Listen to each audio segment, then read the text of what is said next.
Most people who invest in crypto will lose, but not because it's hard to make money. It's not. It's actually decently easy to make an absurd amount of money in the crypto space. It's because they never take the time to learn the rules and how to play the game that is crypto investing. The bad news is, just like anything in life, investing in crypto takes a lot of hard work, a lot of skill, and a lot of strategic planning. The good news is, with just a little bit of work, taking the time to understand these concepts and master them, the really basic concepts, you can get a massive edge over the rest of the market and possibly make quite a bit of money. Okay, so the first thing that most people get wildly wrong when it comes to crypto investing is they don't take the time to understand the basic rules of the game. Investing should be thought of as a game, and if you want to win at any game, you need to study how the rules work. In order to win when it comes to crypto investing, you have to do 3 simple things. 1, you need to pick the right token. 2, you need to buy that token early before it goes up. 3, you need to sell that token at the right time in order to make a profit. And although it seems ridiculously simple, it's actually near impossible for most people to do these 3 simple things. When a token is cheap or early, most people aren't going to be interested in it. It won't have any hype, and it'll actually, at the time, feel like a really risky and dumb decision. A lot of times, the reason that token is early is because nobody's paying attention to that token, area, sector, niche, etc. Or maybe the market is kind of paying attention to it, but they're scared or fearful to buy it because that token has been in decline, or the overall market or that sector has been in decline. However you frame it, at the time when it's like peak opportunity to buy that token, it'll feel like the stupidest choice ever. Instead, the tokens or the investments that will seem like the good ones to buy will be the ones that have already gone up and that everyone's talking about and excited about. Because these ones have gone up in price, a lot of the market will view these tokens favorably, and they'll talk about how good they are and how good the tech is, etc. And because that, they'll seem extremely exciting, extremely bullish, like the safe bets that you want to buy in order for you to make a lot of money. But typically at this point, either the opportunity is already exhausted, or in some cases, it's due for a correction and it's actually about to turn around and go lower. And even if you do get lucky and actually buy a token while it's still cheap, early, before it goes up in price, it's still going to be absurdly difficult for you to actually make money. And most people, even when given the right token at the right time, actually end up losing money, not making money. For example, maybe you bought a token that will eventually 10x, but right after you buy it, it goes down 30%.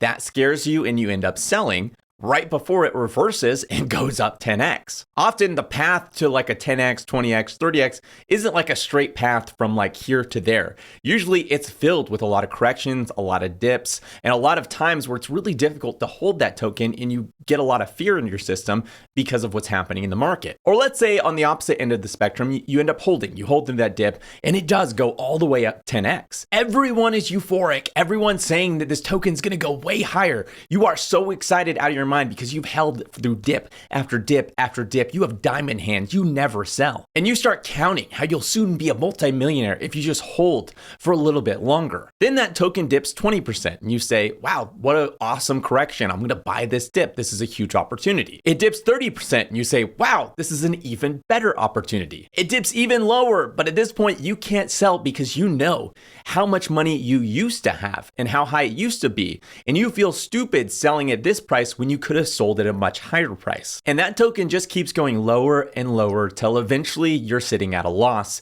and you missed all those gains. All you have to do is find the right token, buy that token early before it goes up, and sell that token at the right time to make a profit. But all those things are significantly harder than they seem. So how do you actually win? Well, some easy shifts are: 1, look for tokens before everyone's talking about them, before they're plastered all over Twitter and all the YouTubers and influencers are talking about them. This means you have to try to guess what trends, narratives, etc. are going to be popular in the future that aren't popular today. 2, think really hard before buying a token that suddenly has a lot of attention. Usually tokens get a lot of attention after they've gone up already. And oftentimes this attention is followed by a collapse in price because the opportunity has already been exhausted. 3, have a plan on when you intend to sell and take a profit. Sometimes that might mean taking your initial off the table when that token doubles or triples. That's something that I do in maybe riskier tokens or riskier parts of the cycle. Also, when you buy into a token, be prepared to weather some decent dips. Sometimes that could be 20 to 30 to 40% dips that you might have to weather before that token maybe potentially goes higher.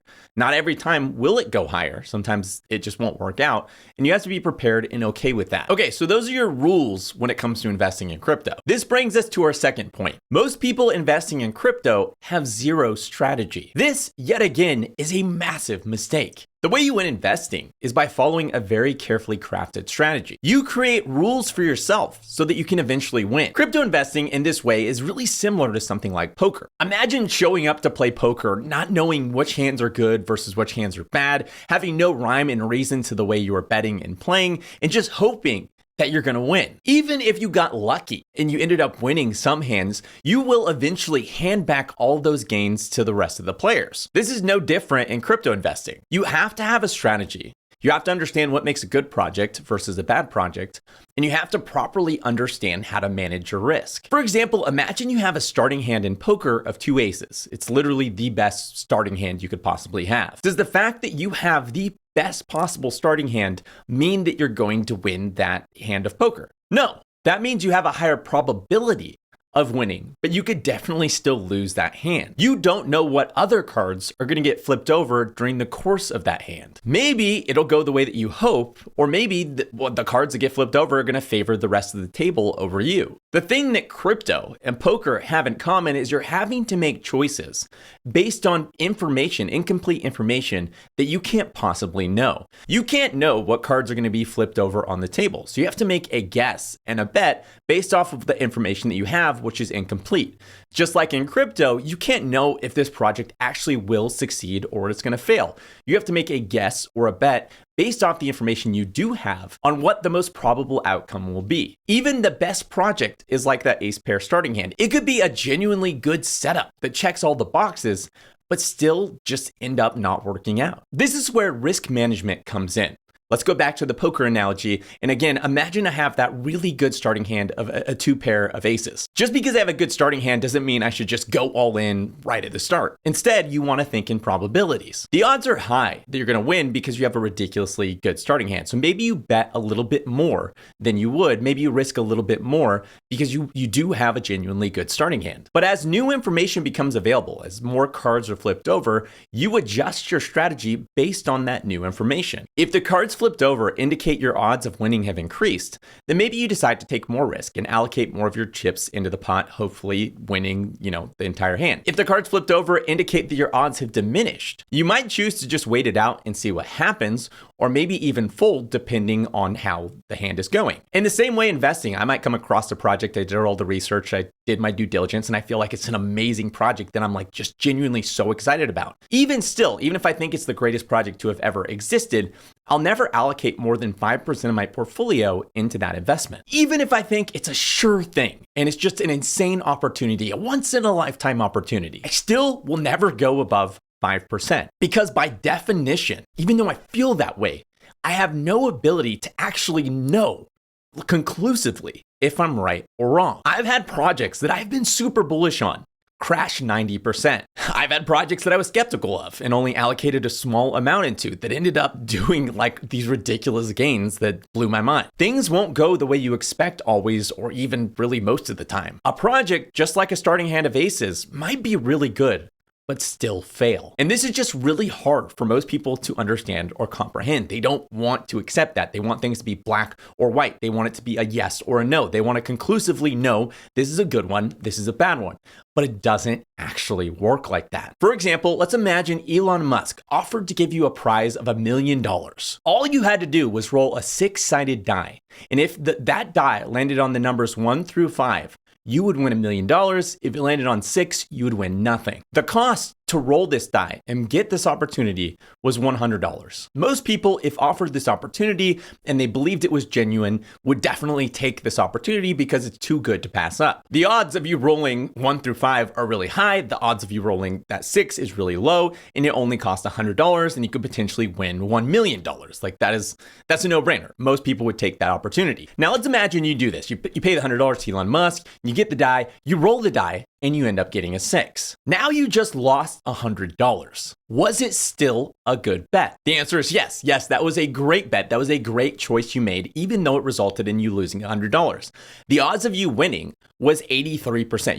You had an 83% of winning that $1 million, and you had a really slim chance of losing that $100. Given that same exact choice 1,000 times, you should make that choice every single time. It was a good decision.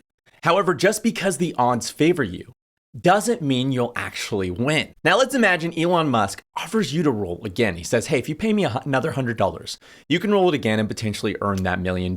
Would you say to yourself, no, because I lost $100, this was obviously a bad decision and I should not accept this second offer?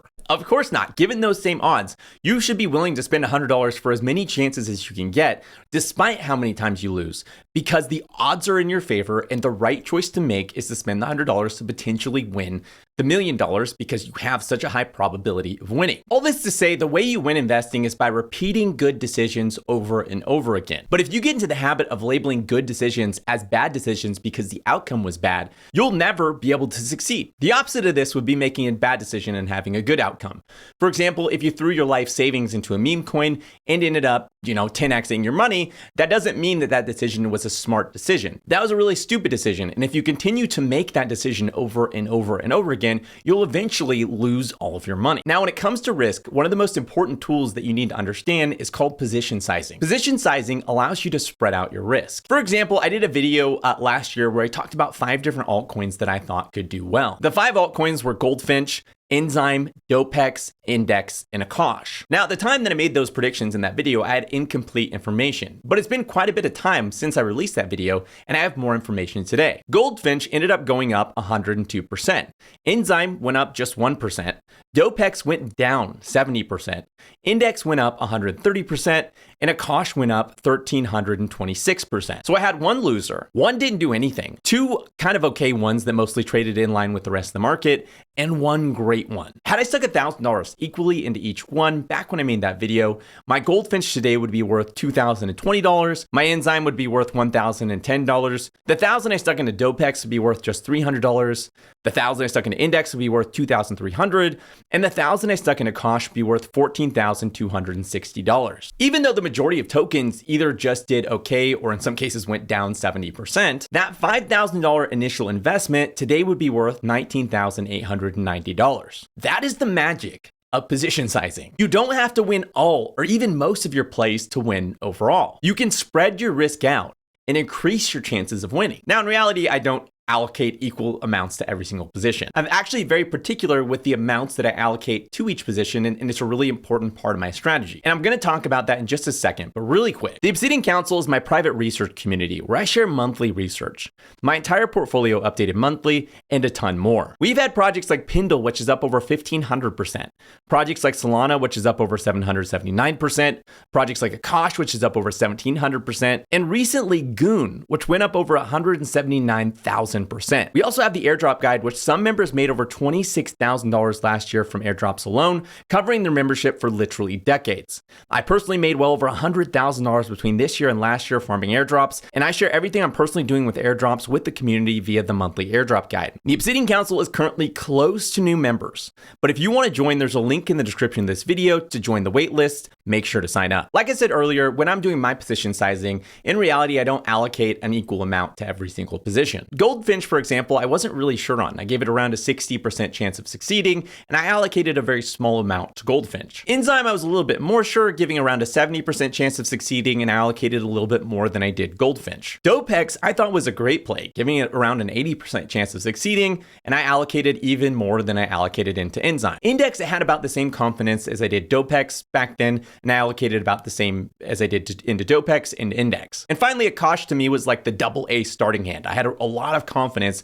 in what Akash was doing, and I allocated the most into that. Even though I allocated the least into Goldfinch, it ended up doing better than Enzyme and Dopex combined. Even though I was as bullish on Dopex as Index and more than just about everything else, it ended up going down 70%, and I lost really big on that position. And I got lucky with Akash because it did end up being that double ace that I'd hoped it was. Position sizing saved me here, and had I gone all in on any single one of these positions, it would have been a huge mistake. That includes even Akash. Had I gone all in on Akash, that would have been a huge mistake. Obviously, it would have worked this time, and I would have made a lot of money had I done it this time. But if that's something I normally do, then that's something I'm going to do in the future. And what happens next time? Maybe next time I have this double ace position that I have a high confidence in, and it ends up being like Dopex, going down 70%. That same habit or that same strategy repeated over time results in me eventually losing all of my money. There was no way for me to know back then that Akash would do well and Dopex wouldn't do well. It was all based on probability and guesses with incomplete information. Even though it feels like looking back, it's obvious, right? People like looking back, they're like, it was obvious this would succeed. It was obvious this would fail.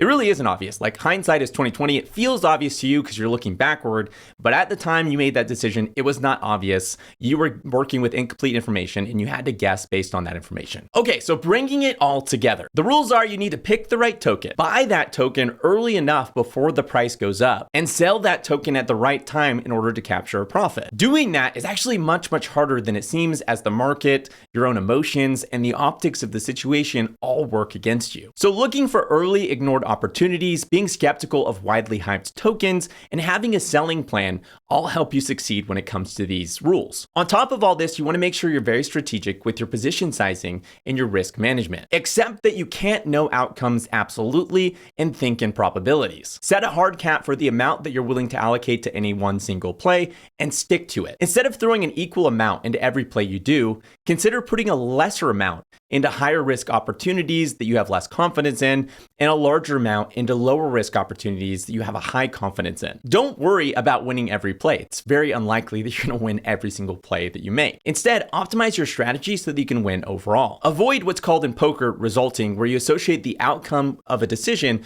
with the quality of that decision. Good choices could have bad outcomes, and that doesn't make them a bad choice. That was still a good choice. If you repeat that choice over and over, overall, you should win. And the reverse is true as well. Bad choices can have good outcomes, but they're still bad choices. If you repeat those choices over and over again, overall, you're going to lose. I know that 99% of people are going to watch this video, they're going to think, that sounds nice, and ignore all these rules and continue doing the same thing they're doing. But I hope you genuinely take these things to heart. These were lessons that I had to learn in the trenches over a long period of time. They are really valuable information. And if you take these things and apply them to your investing strategy, you should get a lot better than you are today. As always, if this video is helpful, make sure to hit that like button, as well as if you could, leave a comment just kind of letting me know that this video was helpful and you want to see more content like this. That's always helpful for me to kind of gauge how many people this is actually getting through to. And if you want to see more content like this, make sure to hit that subscribe button and the little bell next to it to be notified each time I release a new video. Thanks for watching, and I'll see you next week.